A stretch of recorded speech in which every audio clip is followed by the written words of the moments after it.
Olá, amigos. Estamos aqui para um episódio muito especial do programa Debatendo Joana de Ângeles. Já fazem algumas semanas que não postamos novos episódios e agora, na antevéspera do Natal, temos uma oportunidade de refletir sobre o pensamento da amiga mentora. Essa data, ela é especial a todos nós que nos encontramos encarnados na Terra. Não é apenas o encontro com os familiares, não é apenas a compra enlouquecida por presentes, mas nós estamos falando daquele momento que o Cristo planetário, o regente do nosso planeta, o espírito responsável pela coletividade humana, encarnada e desencarnada, envolta ao nosso orbe, ele vem fazer parte da nossa convivência, mostrando através dos seus atos, das suas atitudes, dos seus pensamentos, da forma como interagia, da forma como se refletia, vem nos mostrar tudo aquilo que nós somos capazes, embora não tenhamos conhecimento. Sem o Cristo, a humanidade estaria perdida em trevas.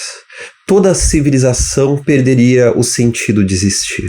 Não apenas por causa da importância do Cristo histórico na ocidentalidade e depois para o planeta inteiro através da modernização das comunicações. Mas estamos falando daquilo que os espíritos vêm nos trazer, que ele, como sendo um espírito puro, responsável pelo planeta Terra, toda a evolução da humanidade aqui neste planeta, aqui neste orbe, veio ocorrendo sob o seu olhar espiritual, sob o seu olhar amoroso, sob as diretrizes que ele vem nos trazer para que nós possamos nos desenvolver como espíritos.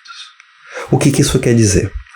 Vamos nos remeter a Emmanuel no livro A Caminho da Luz, quando vai nos trazer que todos aqueles baluartes da civilização, desde Sócrates, Platão, os antigos faraós do Egito, aqueles que souberam agir pelo menos com sabedoria, Confúcio, Lao Tse, Forri na China, Moisés, tantos outros seres de especial envergadura nos caminhos então que a civilização veio adquirir depois, todos eles de certa forma estavam vinculados ao Cristo.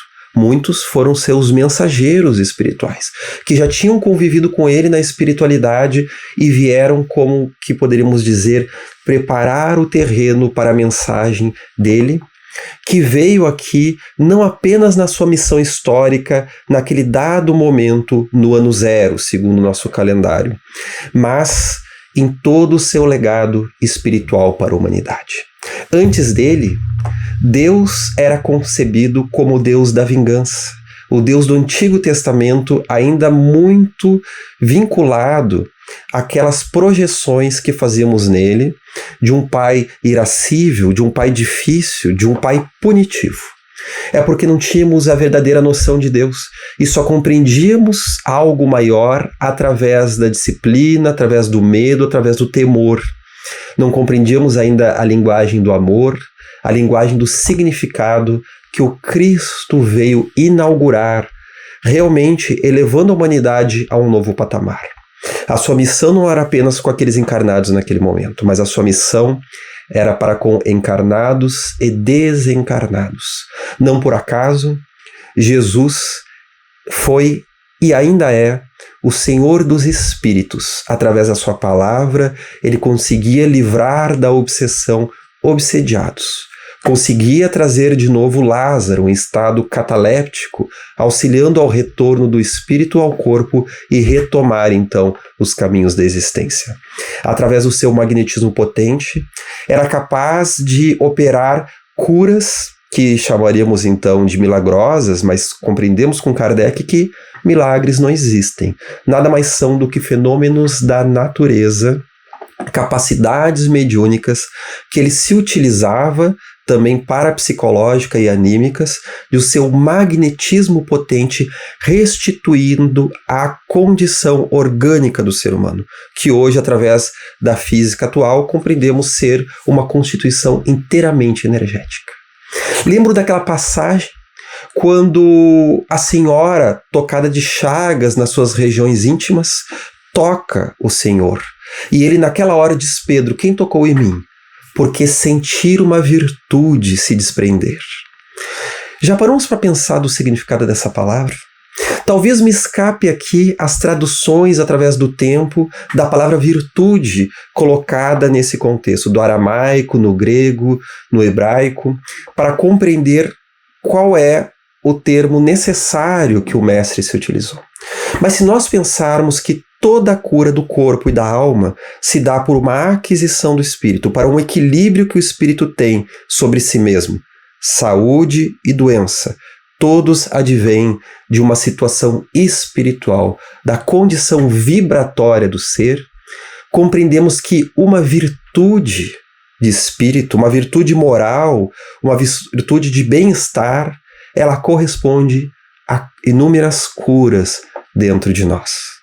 O que caberia nos dizer que Jesus, carregando todas as virtudes em si, era capaz de irradiá-las a nós, seres ainda menos desenvolvidos, que ao recebermos a sua vibração, não apenas poderíamos nos envolver com aquela energia maravilhosa da cura das mágoas do coração, das chagas mentais e orgânicas, mas como o significado moral daquela concepção espiritual de amor, de companheirismo, de compreensão, de perdão aos inimigos, de perdão àquelas vilanias que encontramos sempre na figura do outro, mas que também correspondem à nossa realidade espiritual.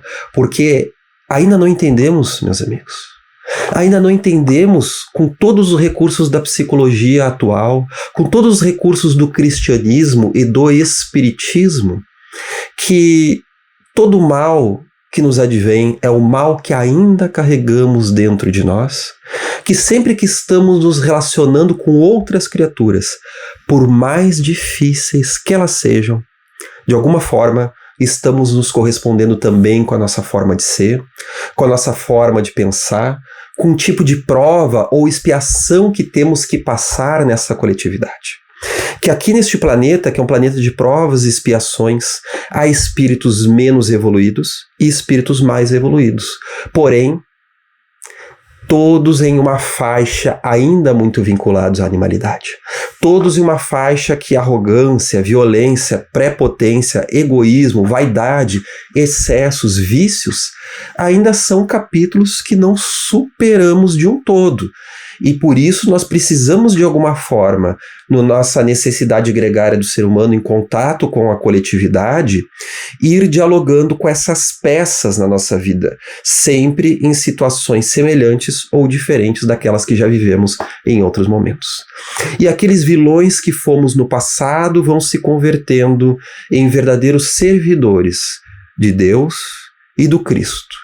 Só que o servidor de Deus e do Cristo não é aquele que tem arrogância ou poder da palavra, é aquele que serve ao seu semelhante, que está disposto então a ir ao mais necessitado, porque se ele sabe que aquele ódio que ele sente de alguém corresponde mais ao desequilíbrio dele do que às façanhas negativas daquela outra pessoa que ele está alvejando, sabemos então que os nossos irmãos em crise também representam aquela crise que carregamos dentro de nós. Eles podem estar em uma situação social, econômica, emocional, espiritual que nós já estivemos, que nós estamos e não nos damos conta, ou que um dia estaremos. Por isso, pensar o Natal é pensar nessa renovação planetária do código de ética humano, porque a moral do cristianismo espiritual, o cristianismo redivivo, para além das hierarquias religiosas, essa moral veio abalar o senso da humanidade, que embora às vezes negando o próprio Cristo, já tem uma compreensão dessa ética do dever para consigo e do dever para com o próximo, envolto então na jurisdição, na cultura, na arte, na ciência, na espiritualidade e na religiosidade, a não fazer a outrem o que não gostaríamos que fosse feito conosco, a então perdoar os inimigos, a não olhar no olho do outro uma árvore terrível, enquanto no nosso há uma pior ainda. Há algo atravessado na nossa percepção e nós olhamos sempre para a falha do outro, nunca para aquilo que diz respeito a nós. Já faz tempo, meus amigos, já faz tempo que o Natal foi sequestrado pelo materialismo e o mito do Papai Noel, embora sendo uma cultura divertida, embora sendo um folclore que nós podemos viver sem problema algum, ele se torna uma ameaça quando nós ficamos presos na voracidade do Deus matéria, no apego materialista onde projetamos nas coisas sentimentos e pensamentos porque não os estamos vivenciando de uma forma integral, de uma forma plena. Não estamos falando em abandonar as alegrias do mundo, mas sabermos nos desidentificar dos excessos da matéria para nos conectarmos às forças da alma e ao que é essencial. O Natal, meus amigos, é uma vivência interior. É um Natal de amor, é um Natal de esperança, é o Natal do perdão. O mais importante, nos dias que antecedem o Natal e na própria noite, é que possamos abrir as nossas antenas psíquicas para a captação das forças superiores que o mundo espiritual nos envolve. Porque os espíritos também comemoram o Natal. A espiritualidade maior vem ter conosco encontros de alegria e aqueles nossos parentes já capacitados ao trânsito espiritual, eles podem nos abraçar por um breve momento. Mas é também o momento que as mágoas assomam ao coração, as mágoas familiares, o revanchismo dentro do clã, o egoísmo, eles vão assomando ao nosso ser para que nós possamos presentear Jesus com o sacrifício do nosso egoísmo através do perdão e através do amor. O Natal é o momento da reconciliação. O Natal, meus amigos, é o momento de que o Cristo deve nascer dentro de nós, porque Natal é nascimento. O que antecede o Natal é a morte, é o fim de um ciclo, é um fim de um ano, para simbolicamente revivermos um momento de nascer, não apenas de um nascimento simples, mas um nascimento da esperança do mundo, a esperança de nossas vidas, porque Ele é o caminho para Deus, como Espírito, modelo e guia para a humanidade, conforme o codificador já veio nos trazer. Então, meus amigos, vamos nos encarar no espelho a quem mais odiamos. Este ser precisa do nosso amor. Ah, mas é um vilão. Aí precisa ainda mais do nosso amor. Mas como lidar com ele? Como lidar então com essa pessoa ou com outra? É muito difícil lidar com alguém que pensa, fala ou faz errado. Isso na hipótese de sermos nós os certos, hein? É muito difícil conviver. Mas quem disse que é fácil viver na Terra? Se a vida na Terra não for um desafio para que nós nos renovamos, realmente, meus amigos, nós não sabemos o que estamos fazendo aqui. E ainda não despertamos para os valores maiores que a espiritualidade superior vem nos trazer, principalmente através desse recurso, que é o recurso do espiritismo, compreendendo que por mais que o nosso espírito já tenha ganhos e já tenha sido educado de uma forma ou de outra, e essas ferramentas nos sejam importantes, ainda estamos muito longe da aquisição da plenitude do ser. Muita sombra ainda há em nós. Quem disse então que a vida na Terra é fácil? Muitas vezes é o choro, coroado por um momento de renovação, de reabilitação das nossas forças e uma recalibragem dos nossos caminhos, dos nossos direcionamentos. Se ainda alguém na religião, na política, na cultura, no esporte, no nosso clã familiar, no nosso ambiente de trabalho, no nosso dia a dia, nos faz tremer de ódio e de raiva, cuidado, meus amigos, cuidado. Talvez nós estejamos muito ocupados em observar a sombra, em observar a doença, enquanto nós não temos o remédio. Nós não temos o remédio da alma, o remédio da paz e do equilíbrio. Queremos, então, atestar que somos os donos da verdade. Mas quem o é na Terra, neste mundo das aparências? Nós podemos contatar com algumas verdades que são relativas ao nosso nível evolutivo, ainda muito imaturo. E aí nós fechamos as portas para a espiritualidade superior, que sempre requer luta sim, coragem e força moral, até mesmo para facear as perversidades de nosso mundo. Porém, um sentimento de humildade e um sentimento de quem chora pela queda moral de qualquer ser humano. Gandhi já dizia isso. A cada vez que um ser humano cai, toda a humanidade cai com ele. Mas a cada vez que um ser humano se eleva, é toda a humanidade que se eleva em conjunto. Esta é a nossa mensagem de Natal. Para que estudemos as mensagens de Joana de Ângeles, hoje nós não trouxemos nenhuma em específico, mas o pensamento da autora, que justamente foi Joana de Cusa e conviveu com o Cristo, que auxiliou a ela até mesmo a suportar o seu marido difícil e a pagar com o corpo diante das chamas do agressor, amando e perdoando o agressor, para então ampliar as suas capacidades espirituais e se tornar esse espírito magnífico que ela é, dona também de outras encarnações, como Clara de Assis, como Clara Angélica de Jesus, Joana Angélica de Jesus, me desculpe, e que vem então nos brindando com a sua sabedoria, hoje vinculando até mesmo a psicologia profunda ao espiritismo, é porque ela vivenciou o Cristo no seu coração, o perdão verdadeiro e o perdão honesto. Meus amigos, vamos festejar no Natal. A troca de presentes é uma diversão, é algo muito alegre e muito gostoso, mas o Natal não é isso.